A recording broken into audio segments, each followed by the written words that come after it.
Are you a newly qualified ACA Chartered Accountant looking to make a move out of practice and into industry, but not sure whether your CV stacks up against your competition? You're in the right place. In this video, I'm going to break down a great CV template for you to base yours off. But before we begin, who am I? I'm Darren Spain, a former PwC and BDO auditor, so former ACA student, now the founder of 17 Partners, a recruitment agency specializing in helping ACA qualified chartered accountants make a move out of practice and into industry. I am also the host of the Out of Practice podcast, where I sit down with senior ACA professionals to give you guys the advice needed to help navigate and succeed in life out of practice. I've seen thousands of CVs, and so in this video, I'm going to break down what makes the great ones stand out. So make sure you watch to the end to get the full value, and don't forget to download the free CV template in the description below. Just a note, this video is broken down into 8 chapters to correspond with the different sections of the CV plus a couple more. So those chapters are as follows.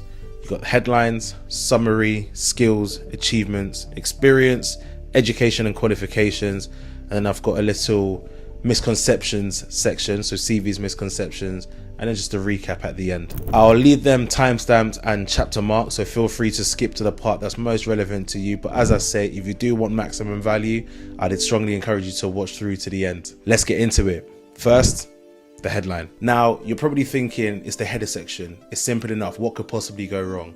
And now, you wouldn't be wrong in thinking that, to be honest with you, and I wouldn't blame you. However, I would say I've seen enough that has warranted me making it its own section in this video. Plus, you might learn a thing or two what not to include in this section. So the header should just simply be your name right at the top in bold. Don't bother putting CV at the end, so first name, last name, CV. Don't bother doing that, just first name and last name. However, obviously in this case, if you are a qualified ACA Chartered Accountant who is watching this and making your CV, I would advise putting first name, last name, comma, ACA, just so it's nice and simple and easy to see that you are an ACA qualified chartered accountant. Then you want to make sure you include your contact details, so telephone number and email address. You'll be surprised how many CVs I've seen without this basic piece of information on them. It blows my mind. After contact details, you need to include your location. Now, I wouldn't put my full address if I was you. In fact, I encourage you not to put your full address. It's unnecessary, and nobody's coming to hand deliver you an offer letter or to knock on your door to tell you that you've been invited to the next stage of an interview, for example. So don't include your full address. However, do include the location. So, for example, the city that you live in. So if you live in London, Manchester, Birmingham, wherever you live, put the city. And if it's a city as large as, say, London, for example, then I'd go as far as to put in the town at least. So, for example, Clapham or Wandsworth, for example. So at least that way, a recruiter like myself or a hiring manager will know whether you're within a commutable distance of an opportunity. Finally, in the header section, I've started to see this a little bit more in recent times, and that's a link to your LinkedIn profile. Now, it's a good idea if your LinkedIn profile is optimized. If it's not, then first of all, I advise you optimize your LinkedIn profile, because it's a complete hack to having opportunities come to you as opposed to you always having to go out and look for opportunities. Now, if you want a separate video on how to optimize your LinkedIn profile, then let me know in the comments below. But if your LinkedIn profile isn't optimized, or it's just a copy and paste of your CV, then probably don't include a link to your LinkedIn profile in the header of your CV. This short paragraph is the first thing a recruiter or hiring manager sees. It should give them a clear, confident, and tailored idea as to who you are and what it is you're looking for. Don't fall into the trap of adding a whole bunch of generic cliches and general chat that adds absolutely no value to your CV. So results driven, team player, etc., etc. If those are on your CV, delete them yesterday. Instead, your summaries should answer these 3 questions: who you are, what your strengths are, and what you're looking for. So who you are. Mention that you're ACA qualified, where you trained, and let them know the types of sectors that you worked in. So for example, ACA qualified, having trained at PwC with experience having audited FTSE 250 clients in the property and media sectors. What your key strengths are. Don't just list soft skills here, and I've already mentioned above to remove things like results driven, etc. So what skills do you include? You want to mention things like systems that you may have worked on, or if, for example, there's a specific industry that you're trying to get into and there's a corresponding, let's say, IFRS to that industry, then of course you want to include something like that. So for example, if you've got a load of experience auditing insurance companies, it's very likely that you would have a lot of experience and knowledge of IFRS 17, for example, on insurance contracts. So it therefore makes sense for you to apply for roles within insurance companies, right? But ultimately, that knowledge of IFRS 17, that specialist knowledge, is a skill that you need to be included in your CV. And finally, what are you looking for? Now seeking a management accountant role within industry that allows me to develop and build upon the skills that I've developed within practice, or build on the foundation of skills that I build within practice, or something to that effect. So putting this all together in a second example, you may have something like ACA Qualified Accountant with a broad audit background of 3 years across listed and private clients in tech, media and real estate. Led audits of listed clients with turnover of circa 100 million with a team of 6, seeking a management accountant role or similar in a dynamic and fast-growing environment. So something along those lines. Now, you don't have to include the exact job title for what you're looking for, because this can vary from company to company, but you get the picture. Who you are, what your strengths are, and what you're looking for. All right, moving on to the skills section of your CV. Now, some people like to include this after the experience section, some people before. I like to see it before personally, as again, I feel it can act like a highlight reel. It's a chance to showcase what you bring to the table in a quick, scannable format before they get to the experience section. But make sure you keep this focused and relevant. Here's an example of a strong skills section that I'm going to leave on screen now. So as you can see, financial reporting, variance analysis, budgeting and forecasting, Excel. But here, be a bit more specific. Don't just say Excel. Say what you're good at within Excel. So VLOOKUPs, for example, pivot tables and macros, SAP, IFRS 17. Now let's talk about achievements. The achievements section is, well, it is optional, but I'm going to say it's not optional. You 100% should be including an achievement section in your CV, I'd say. If done right, it's a game changer, especially if you're a newly qualified accountant and you're trying to stand out against your competition. An achievement section gives you the chance to highlight standout moments in your career that show your potential. Think of this as a highlight reel also, as I say, but for specific wins, recognitions and outcomes you've contributed to. Make sure you use bullet points and keep it short and sweet. So for example, improved efficiency on a recurring audit by redesigning the testing approach, reducing file completion time by 20%, selected to lead the audit of a £450 million property investment group due to strong client rapport and technical performance. One thing to make sure when it comes to your achievement section, you want facts and figures, yes, but you also want to demonstrate how you did it.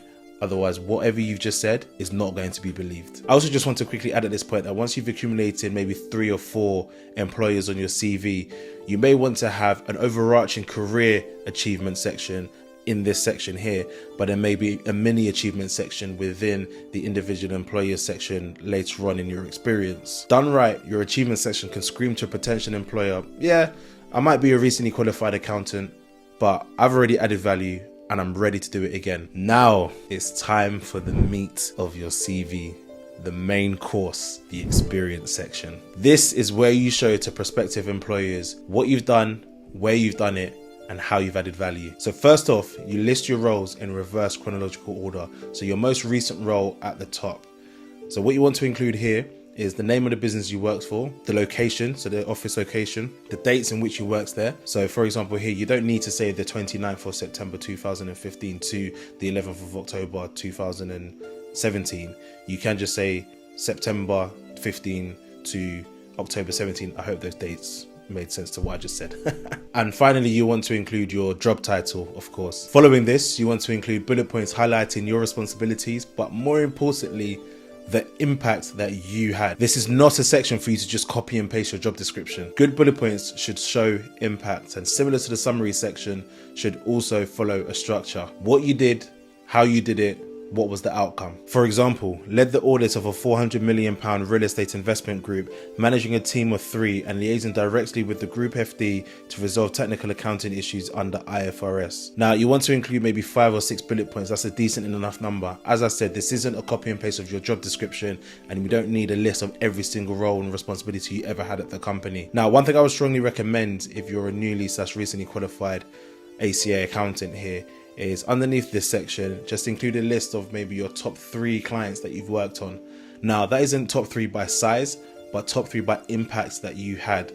So, for example, were you leading the audit? Were you the in charge or the most senior person on it, aside from obviously the managers and directors and partners?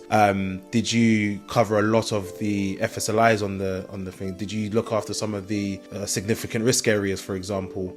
So really think about the top 3 clients that you've worked on during your time, include them. And then with that as well, what you want to do is give an indication as to the turnover of the business, the annual turnover, and as well, as I said, kind of the responsibilities that you had on that client as well. Just a quick note, the reason you're adding turnover figures is because you want to give any prospective employer an indication as to the sizes of businesses that you've worked on and what you've done on them as well. So it lets them know whether or not you've worked on the audits of clients that are maybe a similar or even bigger size to that business. Also, make sure you avoid these common mistakes in this section of your CV. A big mistake that I see a lot of people doing is just adding generic audit duty. So performed substantive testing over various areas. That's a whole load of words for a whole lot of nothing. Instead, go deeper. What areas, what size of business, what made it challenging, and what were the outcomes? As I've been saying throughout this video, you want to talk about impact. Here's a bonus point, but this is actually maybe for when you've moved on and you've got maybe 3 or 4 more employers under your belt and on your CV. But one thing that I've seen on certain CVs that I've really liked actually is when just underneath that bit where you've got the name of the business, your job title, the dates that you worked there and the location, just underneath that is 1 or 2 sentences just on the operations and the day-to-day activities of that business, just to again give an idea. Because once you've moved on from your accounting firm, where obviously most people will know who that accounting firm is, but once you've moved on and you've gone into industry and you've gone to all these weird and wonderful businesses that are out there, not everybody's going to know all of the businesses that there are and what they do. So it's always good to maybe include just 1 or 2 sentences, as I say, just to give an indication as to who the business is. And again, here you can include the turnover of the business, again, just so we have perspective and context as to the sizes of businesses that you've worked for, and therefore maybe the types of stuff you would have been involved in on a day-to-day basis. But I've always just found that helpful. Of course, if you've gone on and worked for, let's say, Apple or Amazon, you don't need to put that there because, of course, everybody knows who they are. But I mean, if the company isn't Apple, Amazon, companies of that ilk, then I'd probably suggest just include it, because you never know, it could be very helpful. Education. Now, you're probably wondering why I'm only talking about it now. And to be honest, I almost didn't include it into this video, but to be fair, it does deserve its own section. And the only reason I'm talking about it is because of its placement. Okay. Now, I'm sure up until now, a lot of your CVs will have education right at the top. Okay. And that's great. Probably where it should have been up until this point, because especially if you were applying for graduate roles up until this point, your education is the main thing that you've had going for you up until this point, right? And also on top of that, your education directly plays a role in your next opportunity. So it's what grades you got play a role in terms of where you can go on and get a job after that, right? Immediately after graduating. However, now that you've graduated, you're at least 3 years post-graduating, you've obviously got a bit of working experience under your belt now as well. Your education doesn't play as vital a role as it used to, okay? And it certainly shouldn't and won't be impacting your next move after you've qualified and graduated and completed the ACA and qualified, I should say, ACA, okay? So that's why I'd say you can bring the education section down on your CV. Here, obviously, you're going to talk about, first things first, your ACA qualification. You just put ACA, well, typically what you might just put is the institution. As a general kind of rule of guidance for the education section, you'll put the institution, what you studied, your grade, and the dates, right? So in this case, you might put ICAEW, ACA, so institution ICAEW, ACA being obviously the qualification. In this case, you won't necessarily say grade, but you will say obviously when you qualified, so 2024, 2023, whenever, right? And then underneath that, you'll have your university education. So again, institution, the university you went to, what you studied. So financial economics, well, that's what I studied, but so financial economics, for example. Your grade in this case, first class, 2-1, 2-2, whatever. And then again, the dates that you graduated, okay? So that's all you really need to include. For education, I wouldn't go any further than that. You shouldn't be being asked about your A-levels, certainly shouldn't be being asked about your GCSEs. So at this point, that's really all I would include, your ACA qualification and your university degree. Now, we don't need a transcript, so you don't need to include every module and all the grades that you got in all of those modules. If they were to be asked for in the future, which again, to be fair, your transcript for your ACA could be requested. Some places like to ask for first-time passes, etc., etc. Although I'm starting to see that a bit less these days. But places do ask for first-time passes, and they may ask for a transcript to evidence that. But you don't need to include your transcript on your CV. If they ask for it, then provide it. Obviously, you can very easily get it off the ICAW website or through the app. But don't bother wasting space on your CV and including it in there. And especially with your university degree, do not bother putting your transcripts of all your modules and all your grades that you got over the 3 or 4, however many years you spent at uni on there. Just don't waste the time. Just put for ACA and your uni, name of institution, what you studied, dates, well, grade, and then dates. So I just thought I'd include a section on misconceptions for your CV. So I've just got a couple here. So do not include your interests on your CV. Now, this is an interesting one. I like interests on CV. I can see why people would think it's a waste of time, but I just like the fact that it provides context. It makes your CV stand out a little bit more from just the generic kind of, okay, went to uni, got these grades, I went to this firm, did the ACA, qualified, here I am now trying to look for a job, right? It provides a little bit more context as to who you are, what makes you tick, what you enjoy, and just gives maybe something else that you can talk about at interview, right? So don't get me wrong, don't include chapter and verse here on interest. It literally just needs to be whether it's a couple bullet points or a couple lines / sentences. But yeah, don't do too much. But I like it. I like interests on CV. Obviously, that one you can take with a pinch of salt. If you want to include it, if I come across your CV just now, I'd appreciate it. If you didn't include it, it won't be missed. Misconception number 2, fancy design will make your CV stand out.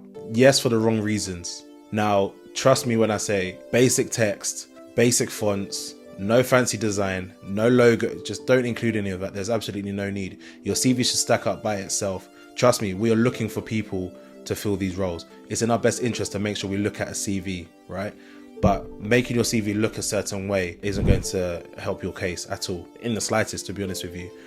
Now, maybe back in the day when CVs were literally printed out and then a hiring manager might have stacks of CVs in front of them, maybe yes, use a slightly blue toned piece of paper, or have like a blue margin on the left hand side, for example. Yeah, cool, because then at least that way you can easily find it. But in this day and age where all CVs are sent electronically now and digitally, as long as your CV is formatted correctly and is saved in a proper format, so again, in this instance, I'll say first name, last name, CV. So Darren Spain CV, for example. Then yeah, you don't need to be doing any form like fancy stuff with your CV and fancy design with your CV. If you have that, please remove it.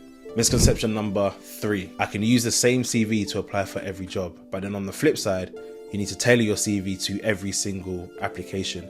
Now, this might sound a bit crazy in a way. Now, my stance is, as long as you've got a CV for each job category that you could be applying for, so maybe job title, for example, or industry, for example, then you should be fine.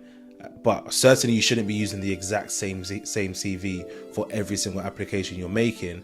As I say, as long as you've got a tailored CV for each maybe category of job, I don't think you need to have a separate specific CV for every single job application you're making. That can waste a lot of time. All right. But again, you can maybe take that one with a pinch of salt. It's not going to harm anybody if you have the time and you want to make a new application specific, or a new CV specifically for every application you're making.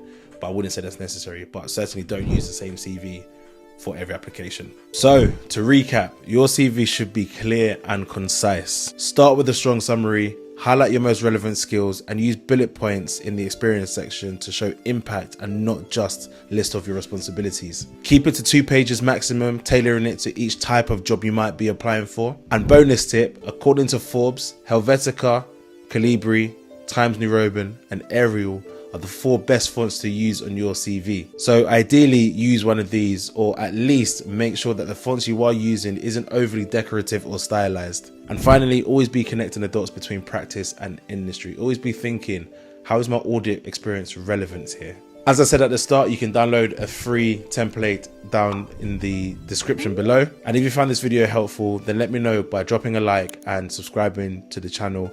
And if you've got any questions that you'd like me to answer in terms of CV tips, as I said, if you'd like me to do a video on optimizing your LinkedIn profile, then let me know, or anything else that pertains to helping you secure a role in industry, then just let me know in the comments below.